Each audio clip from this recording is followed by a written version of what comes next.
Hi everyone, the book I'm reviewing today is called The Goal by Eliyahu Goldratt. This book was recommended to me by Chris. Thank you, Chris. I absolutely thoroughly enjoyed reading this book. This book is not one that I would typically pick out, but once Chris told me what it was about, it was quite fascinating and I thoroughly enjoyed it.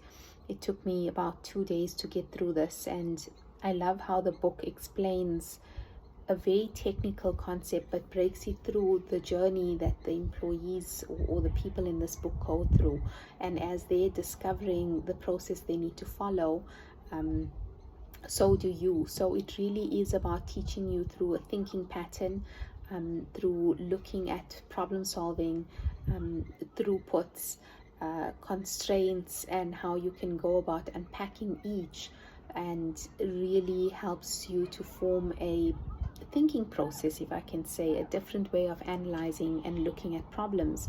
It questions a lot of the theory that we learn, and we assume it needs to be applied in one way or only looked at in a certain manner, and this book changes that. I absolutely enjoyed it, and this book I'd put in my must-read top 10 in your lifetime.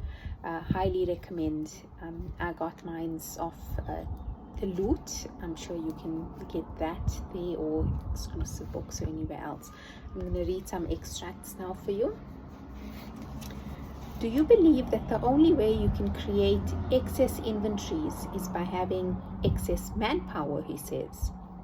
I think about it. After a minute, I have to conclude he's right. Machines don't set up and run themselves. People had to create the excess inventory. What are you suggesting I do? I ask. Lay off more people? I'm practically down to a skeleton force now. No, I'm not suggesting that you lay off more people, but I am suggesting that you question how you are managing the capacity of your plant. And let me tell you, it is not according to the goal. Here's what's happening, he says. Out there in the world at large, you've got a market demand for so much of whatever it is you're producing. And inside your company, you've got so many resources, each of which has so much capacity to fill that demand. Now, before I go on, do you know what I mean by a balanced plant? And this is just one of the items. We all know about the concept of excess inventory. We study it, we see it. But when have we ever looked at questioning or what caused that excess inventory? Are we realizing that if we're having excess inventory, it means we're having excess manpower? Have you ever thought of it in this way? And then they go through a journey and a process to understand this better. Another extract. So what? Asked Jonah. Donovan is taken aback. Beg pardon? But how the hell can you say that? Just take a look behind you, says Jonah. Take a look at the monster you've made. It did not create itself. You have created this mountain of inventory with your own decisions. And why? Because of the wrong assumption that you must make the workers produce 100% of the time, or else get rid of them to save money. So really, activating a non-bottleneck to its maximum is an act of maximum stupidity. And the implication of these rules is that we must not seek to optimize every resource in the system, says Jonah. A system of local optimums is not an optimum system at all. It is a very inefficient system. Now let that sink in. Just looking at this, and sometimes when we create or when we sit with these problems, do we sit back and reflect that we're part of it and our thinking and the decisions that we've made? And so much of that is not anything wrong, but it's what we've been taught. Maximize, push throughput, push all your resources to produce. And have we really looked at what that then adds up to?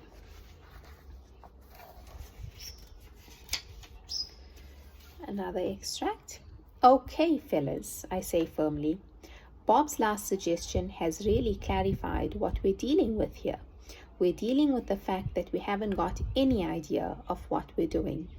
If we're just looking for some arbitrary order and we can choose among so many possibilities, then what's the point in putting so much effort in collecting so much data? What do we gain from it except the ability to impress people with some thick reports or to throw the company into another reorganization in order to hide from the fact that we don't really understand what we're doing? This avenue of first collecting data, getting familiar with the facts, seemed to lead us nowhere. It's nothing more than an exercise in futility. Come on, we need another way to attack the issue. Any suggestions? This really got me self-reflecting a lot. How many times can we admit that we actually don't know what we're even dealing with? Or we collect so much of data, we spend so much of time analyzing and producing reports, but what are they actually telling us? What are we trying to do? Do we know that? Can we discuss these aspects as a team? Can we be that honest with each other when we're problem solving? Somewhere I've made a mistake, I say, a mistake that is now causing us to pull back. Lo, we still don't know what we're doing. Our ability to see what's in front of us resembles that of moles.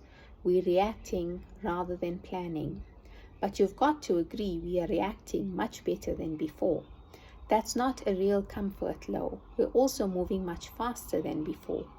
I feel as if I'm driving looking only in the rearview mirror, and then when it's almost too late, we make last-minute course corrections. It's not good enough. It is definitely not good enough. This is another point in terms of introspection. Are we making things just as we're going? We're going so fast that we don't even know where we're going, or we think that we know, or we are problem solving, yet we don't even know what the repercussions of our actions are and those that we're taking with us. And again, the deep introspection and the ability to be so honest. And the last extract that I'd like to read to you. Sorry, you're right. Lo, maybe we were lucky here. We had physical constraints that helped us to focus our attention, to zoom in on the real policy constraint. That isn't the case in the division. Over there, we have excess capacity going through our ears. We have excess engineering resources that we succeed so brilliantly in wasting. I'm sure that there is no lack of markets. We simply don't know how to put our act together to capitalize on what we have. Pacified, he says, that brings us to the real question. How does one go about identifying the system's constraint? How can we zoom in on the most devastating erroneous policies? Or, to use your term, how does one go about identifying the core problem, the one that is responsible for the existence of so many undesirable effects? And that's the thought I leave you with. How do you go about identifying this? How do you go about problem solving? What's your thought process? Again, it's the goal.